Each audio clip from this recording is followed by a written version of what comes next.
कहानी बिहार के गया जिले के चोरवा गांव की।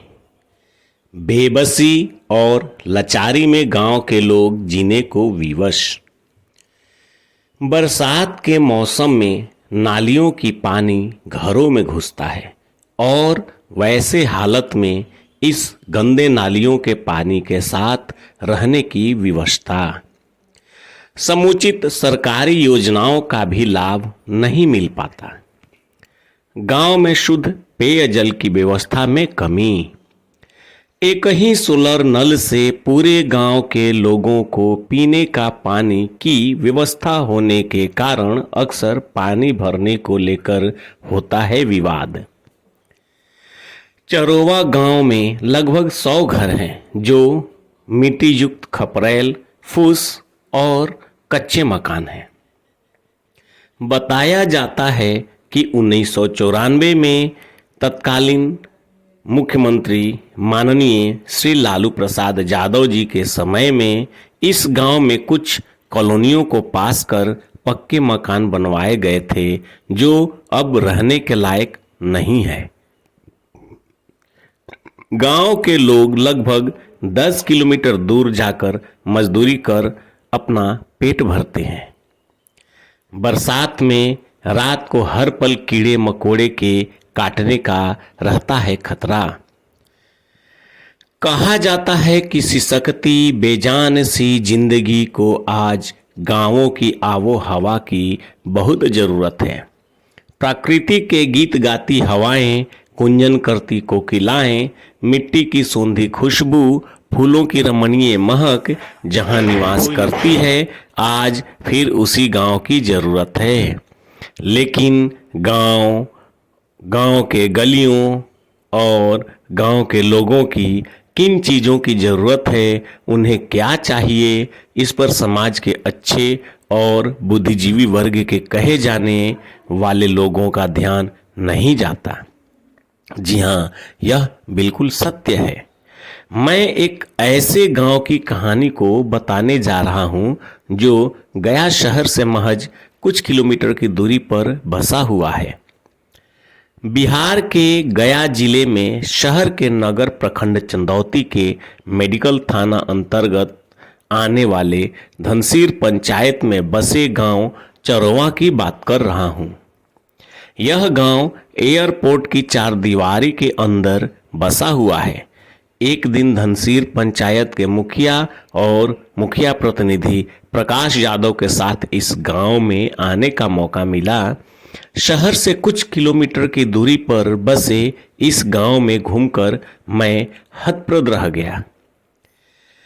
जब पूरे गांव में घूमकर देखा, समझा और ग्रामीणों से बातचीत किया, तब उन लोगों ने बताया कि पिछले कई वर्षों से इस गांव में विकास का कार्य नहीं हो सका है।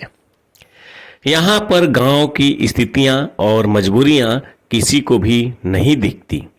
इस गांव की ओर किसी का भी ध्यान आकृष्ट नहीं हो पाता।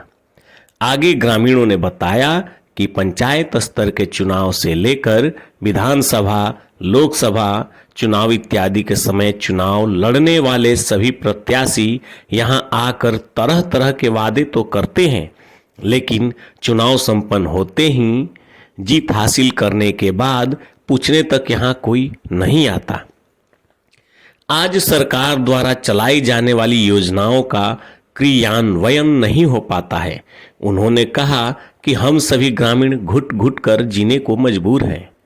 उचित नलियों के जल निकासी नहीं होने के कारण बरसात के मौसम में नालियों का पानी घरों में घुस जाता है। हम लोग पानी को बाहर निकालते तो हैं, फिर थोड़ी देर में वापस घरों में आ जाता है। वैसे में गंदे नालियों के पानी के साथ रहना खाना पड़ता है। गांव की गलियों की भी व्यवस्था अच्छी नहीं है। पीने के शुद्ध जल का भी समुचित व्यवस्था नहीं है। ग्रामीणों के विकास और उत्थान को लेकर जब धनसीर पंचायत के मुखिया से बात किया गया तो वह बीमार होने के कारण अपने करीबी की ओर इशारा करते हुए कही कि प्रकाश यादव गांव के हालात के बारे में सब कुछ बता देंगे।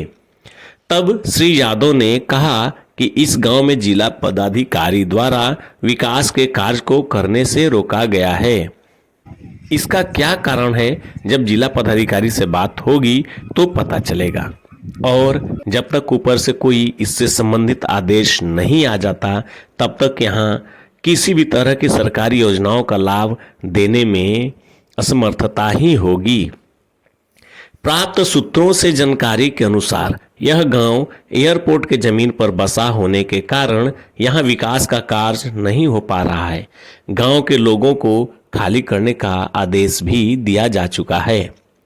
इधर ग्रामीणों का कहना है कि यह जमीन हमारा है, गांव हमारा है, हम ऐसे कैसे अपने घर को और गांव को छोड़कर चले जाएं। यदि एयरपोर्ट को हमारे गांव और ज़मीन की ज़रूरत है और वो लेना चाहती है तो ले, लेकिन हम लोगों को एयरपोर्ट या सरकार कोई भी इसके बदले ज़मीन के साथ घरों को बनाकर कहीं अन्य उचित जगह पर बसा दे, फिर हम लोगों को कोई आपत्ति नहीं होगा। यदि ऐसा नहीं होता है तो हम लोग आंदोलन करेंगे।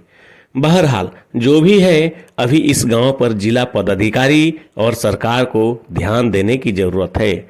यहाँ के लोगों को सरकारी योजनाओं की लाभ देने की ज़रूरत है, ताकि यहाँ के लोगों को भी अन्य गांवों की तरह सुविधाओं का लाभ। अच्छा, आप इस गांव की बहू हैं, कितना दिन पहले शादी करके इस गांव में आई थी?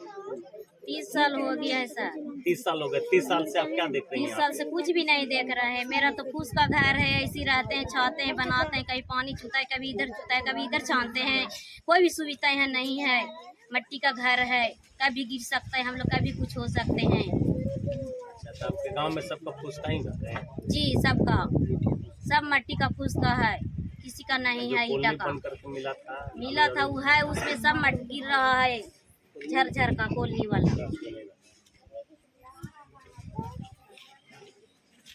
यदि सरकार के द्वारा आपकी मांग को नहीं माना जाए तब आप क्या करेंगे? हम लोग आंदोलन करेंगे, भूख हड़ताल करेंगे, रोड जाम करेंगे, नहीं तो हम लोग अपने आप तंग कर देंगे। ऐसा करने से निजात थोड़ी मिल जाएगा। ऐसा करना गलत कोशिश। तो गलत बात होता है तो हम लोग क्या करें? हम लोग के पास में एक ही रास्ता है, क्या करेंगे? ठीक, हम लोग आपकी आवाज़ सरकार तक पहुंचाने का प्रयास करेंगे। आप लोग अच्छे से रहिए, सब मिलजुल करके। मिलजुल हम पूरा गरम बासियां सर, नहीं तो रहने के लिए तब फुट फुट के नहीं हम लोग कहीं कहीं चल जाते हैं। हम चरोवा। अच्छा, यहाँ पे चरवा में लोगों के जीवन यापन करने का क्या तरीका है? कोई तरीका नहीं सर, न नाली की व्यवस्था भरपेट है, न पानी पीने का। जो पानी मिला टंकी सरकार से सोलर दी से है, उसमें आधा पानी जाता, आधा बैक हो जाता है।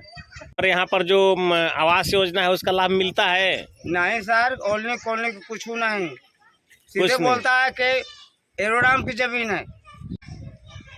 और कहने के मतलब है कि